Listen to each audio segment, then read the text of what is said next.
গোৱালপাৰাৰ বধাপুৰ উচ্চ মাধ্যমিক বিদ্যালয়ত এক ব্যাপক অনিয়ম সংঘটিত হোৱা বুলি এক অভিযোগ উত্থাপিত হৈছে। গোৱালপাৰা বধাপুৰত নিৰ্মাণ হৈ থকা ছাত্ৰ ছাত্ৰীৰ আৱাসগৃহত এতিয়া দেখিবলৈ পোৱা গৈছে ব্যাপক অনিয়ম সংঘটিত হৈছে, ব্যাপক দুৰ্নীতি সংঘটিত হোৱা বুলি অভিযোগ কৰিছে ইয়াৰ স্থানীয় ৰাইজৰ লগতে বিধায়ক গোৱালপাৰা পশ্চিম সমষ্টিৰ বিধায়ক পবিত্ৰ ৰাভাই।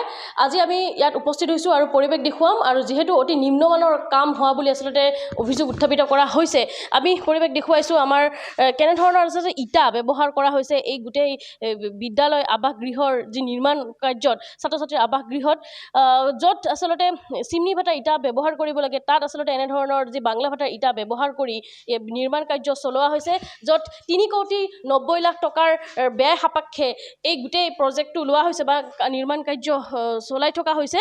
কিন্তু তাৰ ক্ষেত্ৰত দেখিবলৈ পোৱা গৈছে অতি নিম্নমানৰ সামগ্ৰী ব্যৱহাৰ কৰি এইসমূহ আচলতে আৱাসগৃহ নিৰ্মাণ কৰি থকা হৈছে, যিসমূহ চিমেণ্ট ব্যৱহাৰ কৰিব লাগে আচলতে অতি নিম্নমানৰ চিমেণ্ট ব্যৱহাৰ কৰা হৈছে, যিসমূহ ৰড ব্যৱহাৰ কৰা হৈছে অতি নিম্নমানৰ ব্যৱহাৰ কৰি আচলতে এই গোটেই যি নিৰ্মাণ কাৰ্য চলাই থকা বুলি ক'ব লাগিব। আৰু ঠিকাদাৰৰ ময়মাতালিৰ বাবে এনেধৰণৰ যি দুৰ্নীতি সংঘটিত হৈছে গোৱালপাৰাৰ বধাপুৰ উচ্চ মাধ্যমিক বিদ্যালয়ত। আৰু যিহেতু ঠিকাদাৰজনৰ নাম আচলতে এই স্থানীয় ৰাইজে নাজানে, ইয়াৰ বিদ্যালয়ৰ কৰ্তৃপক্ষৰ কোনো লোকে আচলতে ঠিকাদাৰৰ নাম নাজানে, কিয়নো ঠিকাদাৰজন আজিলৈকে আচলতে এই বিদ্যালয়ত উপস্থিত হোৱা নাই, এই যি নিৰ্মাণ কাৰ্য চোৱা চিতা কৰা নাই। আৰু আমি যদি দেখুৱাওঁ তেনেহ'লে চাব যি প্লাষ্টাৰ ইফালে যি ৱালৰ যি প্লাষ্টাৰসমূহ খহি গৈছে, আনফালে যদি প্লাষ্টাৰ কৰি আছে আনফালে আপোনাৰ দেখিবলৈ পোৱা হৈছে ৰঙৰ যি পুটিং মাৰি থকা হৈছে।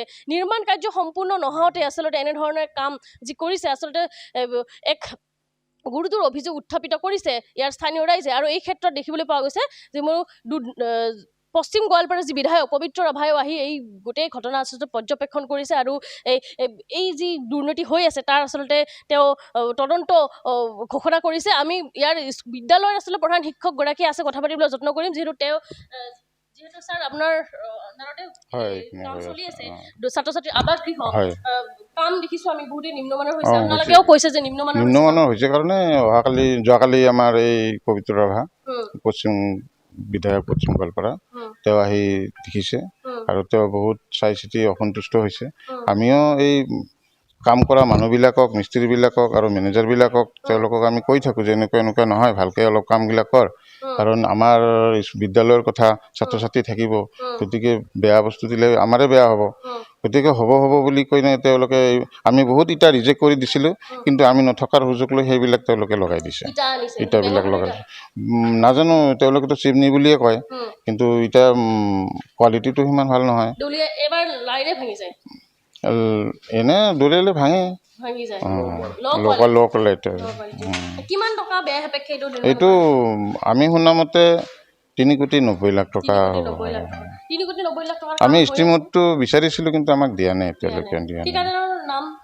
নামটো মেইন ঠিকাদাৰৰ নামটো নাজানো, তেওঁৰ মেনেজাৰটোৰ নামটো জানো আমি, তেওঁ মোজামিল হাজৰিকা, তেওঁ গুৱাহাটীৰ পৰা আহি মাজে মাজে দেখা শুনা কৰে, এনেকুৱা আৰু অহা নাই এতিয়ালৈকে, নাই চিনি নাপাওঁ। চাইছিলোঁ, আমি খুজিছিলোঁ, দিয়া নাই, তেওঁলোকে দিম বুলিয়ে কৈছে, কিন্তু আমি পোৱা নাই তেওঁলোকৰ পৰা কোনো কাগজ পত্ৰ পোৱা নাই।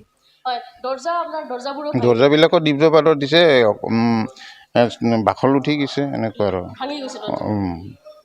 এই ছাল উঠি গৈছে, তেওঁলোকৰ বাহিৰৰ লেয়াৰটো উঠি গ'ল, এনেকুৱা আৰু নলগাওঁতে এনেকুৱা হোৱাই নাই, তথাপিও এনেকুৱা হৈ গৈছে। হোৱাই নাই, কাম শেষে হোৱা নাই, এতিয়া এওঁলোকে ৰঙৰ কাম আৰম্ভ কৰি দিছে। এফালে প্লাষ্টাৰ হৈ আছে, ৰং কৰি আছে, এইটো ঠিক নহয়।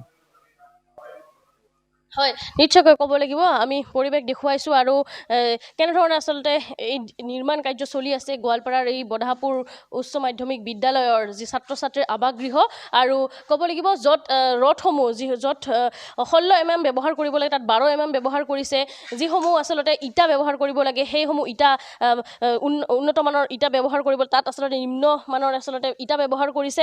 আৰু এনেদৰে দেখিবলৈ পোৱা গৈছে খপলা উঠি গৈছে, ইয়াৰ প্লাষ্টাৰসমূহ উঠি গৈছে।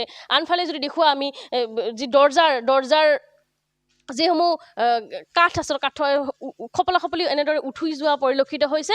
আমি পৰিৱেশ দেখুৱাইছোঁ আৰু এয়া গোৱালপাৰাৰ বধাপুৰ উচ্চ মাধ্যমিক বিদ্যালয়ৰ যি আৱাসগৃহ নিৰ্মাণ হৈ আছে তাৰে আচলতে যি দুৰ্নীতি হৈছে তাৰ আচলতে পৰিৱেশ দেখুৱাইছোঁ।